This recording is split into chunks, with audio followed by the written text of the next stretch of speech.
Baik, assalamualaikum warahmatullahi wabarakatuh.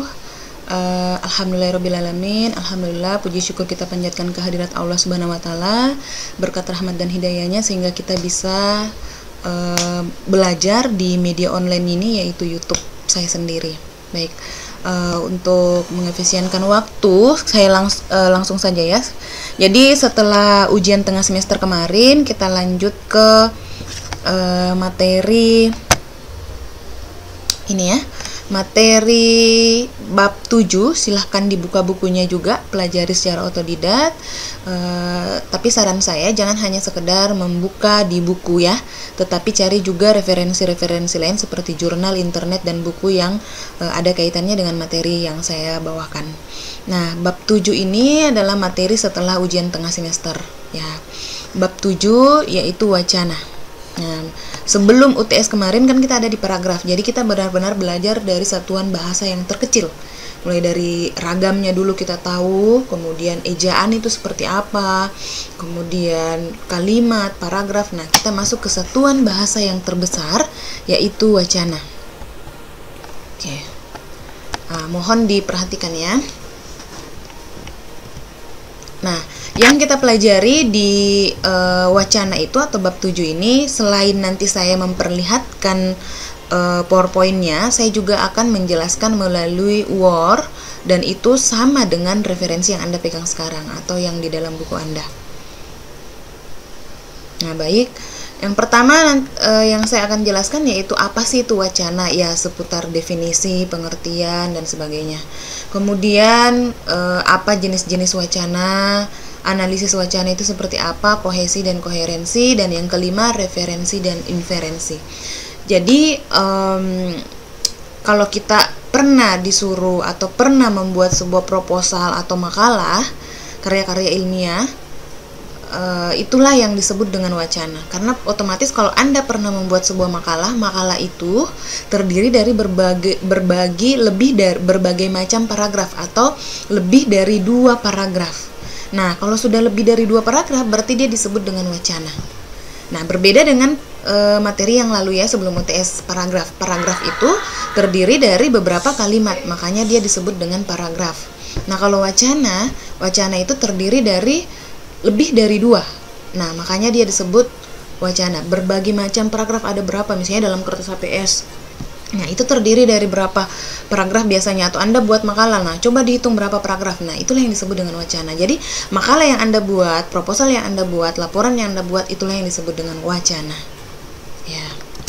Next, kita pengenalan dulu ya, apa sih itu wacana. Nah, wacana sendiri menurut KBBI atau Kamus Besar Bahasa Indonesia, wacana adalah bahan bacaan, ya, bahan bacaan seperti makalah, percakapan atau tuturan. Nah, wacana sendiri menurut Tarigan itu adalah salah satu bapaknya bahasa atau guru besarnya bahasa, pencetus bahasa. Nah, wacana adalah satuan bahasa yang paling lengkap, lebih tinggi dari klausa dan kalimat, memiliki kohesi dan koherensi yang baik, mempunyai awalan dan akhir yang jelas, berkesinambungan, dan dapat disampaikan secara lisan atau tertulis. Ya, jadi bahasa itu harus kohesi dan koherensi. Nanti kita jelaskan ya, apa itu kohesi dan koherensi. Dia harus punya awal yang baik dan akhir yang baik. Nah, kemudian harus berkesinambungan. Kalau misalnya wacana judulnya, misalnya makalah ya, judulnya tentang COVID, ya berarti yang dijelaskan dari awal sampai akhir, paragraf 1, paragraf 2, dan seterusnya itu harus membahas tentang COVID. Nah, jadi wacana itu bisa secara lisan maupun secara tertulis. Jadi bukan hanya lisan saja atau tuturan, tetapi secara tertulis itu tadi seperti makalah, laporan, dan sebagainya. Kalau lisan seperti pidato, ceramah, bawa materi makalah atau presentasi makalah, dan sebagainya. Nah, ragam wacana. Nah, jenis-jenis wacana ya. Nah, pengelompokan wacana berdasarkan jumlah pesertanya. Ini saya tampilkan dulu secara poin-poin. Nanti saya akan perlihatkan dan contohnya melalui Word. Ya, berdasarkan jumlah pesertanya ada namanya monolog. Monolog, yang kedua dialog, dan yang ketiga polilog.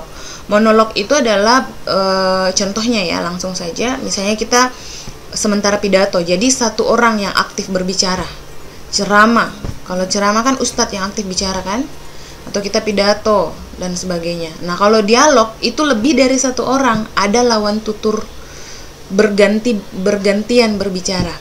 Misalnya kita pernah nonton acara Deddy Kobuser. Nah, ada hostnya dan ada bintang tamunya. Nah, itu saling bertanya. Nah, itu yang disebut dengan dialog. Ya, atau berbicara antara orang pertama dan orang kedua, saling bertutur kata. Nah, kalau polilog itu lebih dari 2 orang. Nah, contohnya, Anda pernah melakukan presentasi dalam kelas, misalnya ada pemateri, kemudian ada peserta 1 lagi bertanya, peserta 2 lagi bertanya. Nah, itu yang disebut dengan polilog. Lebih dari 2 orang. Oke? Nah, kita lanjut ke nomor 2 ini ya. Nomor 2. Berdasarkan tujuan komunikasi. Nah, yang pertama ada wacana argumentasi, eksposisi, wacana persuasi, deskripsi, dan wacana narasi. Nah, sebenarnya untuk pengelompokan tujuan komunikasi ini sudah dijelaskan di paragraf. Kemarin ada paragraf argumentasi, paragraf eksposisi, paragraf persuasi, paragraf deskripsi, dan narasi. Itu sama saja. Cuman perbedaannya adalah pada wacana itu otomatis jumlah paragrafnya lebih banyak. Kalau yang kemarin dijelaskan kan paragraf, tapi secara definisi secara umum sama saja. Ya, jadi wacana argumentasi itu ya pada saat kita memberikan atau seseorang memberikan pendapatnya. Contoh, menurut pendapat saya, yang disebut dengan manusia adalah, yang disebut dengan politik adalah, yang disebut dengan manajemen adalah. Nah, itu argumentasi, pendapatnya orang yang dijelaskan secara detail dan utuh kepada lawan bicaranya, pendapatnya. Ya. Nah, sedangkan wacana eksposisi itu menguraikan, lebih detail, lebih rinci.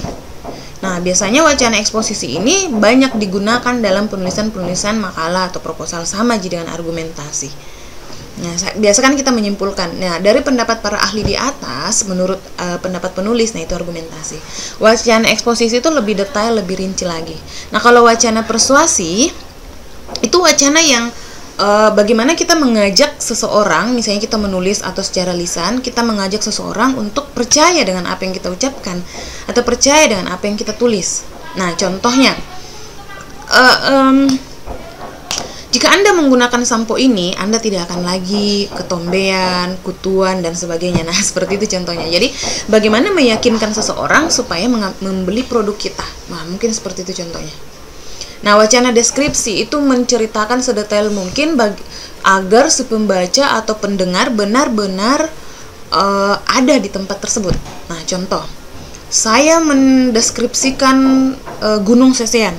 Saya ceritakan di situ di Gunung Sesean itu sejuk, ada air terjun, kemudian ada anak-anak gunung dan semuanya dijelaskan secara detail sehingga orang, wow, keren sekali ya, gitu. Ya, seperti itu. Jadi deskripsi itu mendeskripsikan secara detail dan orang tersebut bisa berada di dalam cerita kita. Nah, seperti itu. Nah, kalau wacana narasi itu tentang cerita atau rekaan. Ya, cerita atau rekaan ya kayak misalnya dongeng, cerpen, novel, dan sebagainya. Itu lebih ke fiksi ya. Itu jarang digunakan dalam karangan karya ilmiah seperti makalah, proposal, tesis, dan lain-lain. Nah, berdasarkan bentuk saluran yang digunakan, nah ini ada wacana lisan dan wacana tulis. Wacana lisan adalah semua yang diungkapkan melalui tutur kata, melalui verbal, melalui mulut kita. Nah, contohnya itu adalah baik itu secara baku, wacana lisan secara baku maupun tidak baku. Nah, wacana lisan yang baku itu seperti presentasi dalam kelas, berbicara kan? Kemudian pidato, ceramah, kultum, dan sebagainya. Itu resmi. Dan kalau tidak resmi, misalnya Anda curhat ke mamanya atau curhat ke temannya, sahabatnya, dan sebagainya. Nah, wacana tulis itu wacana seperti karya ilmiah. Contoh wacana tulis yang baku atau yang ilmiah. Proposal penelitian, skripsi, tesis, disertasi. Proposal penelitian ilmiah misalnya. Jurnal, bikin makalah, proposal, laporan, dan sebagainya. Itu wacana tulis. Ya, jadi bisa dibedakan. Oke, kita lanjut ya. Nah, ini kalau mengelompokkan wacana tadi. Nah, ini tadi penjelasannya ya, lebih jelas lagi, silahkan dilihat. Jadi monolog itu pendengar tidak memberikan tanggapan. Ya, sama kalau kita pidato, kita hanya memberikan nih. Nah, kalau dialog itu ada pertukaran. Ya, ada lawan tutur